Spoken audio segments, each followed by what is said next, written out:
મહુવાના લોંગિયા ગામના તળાવનો પાળો તૂટતા મધરાત્રિએ મામલતદાર સહિતના અધિકારીઓ દોડી ગયા। મહુવાની કાવળિયા નદી ભારે વરસાદના કારણે બે કાંઠે વહેતી થઈ હતી, જે નદીના પાણીનો પ્રવાહે લોંગડી ગામના તળાવનો પાળો તોડી નાખતા જેની જાણ મામલતદાર કચેરીને કરવામાં આવતા અધિકારીઓએ સ્થળ પર દોડી આવી જરૂરી પગલાં લીધા હતા।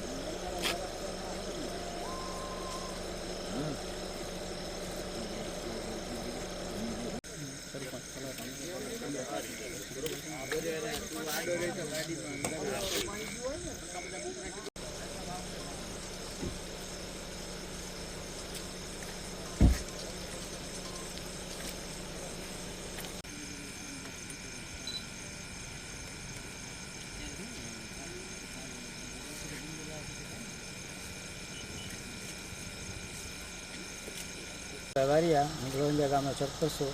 આ તળાવ અમારે તૂટવાની કારણ છે જૂનો પાળો હતો અને ઉપરથી માટી બધી ધોવાણ થઈ ગયું છે અને ગામમાં કાંઈ નુકસાન થયેલું નથી। અચ્છા, આ જે તળાવ જે છે એનો પાળો જે ખાસ કરીને બનાવ્યો હતો એની અંદર પછી એ તૂટી ગયો હતો અગાઉના વરસાદમાં, અને ત્યાર પછી પાછા હજાર રૂપિયા ગામના ઉઘરાવીને તમે આ પાળો રિપેર કરાવ્યો હતો, બરાબર? તો આ પાછો તૂટી ગયો તો શું કહેશો તમે?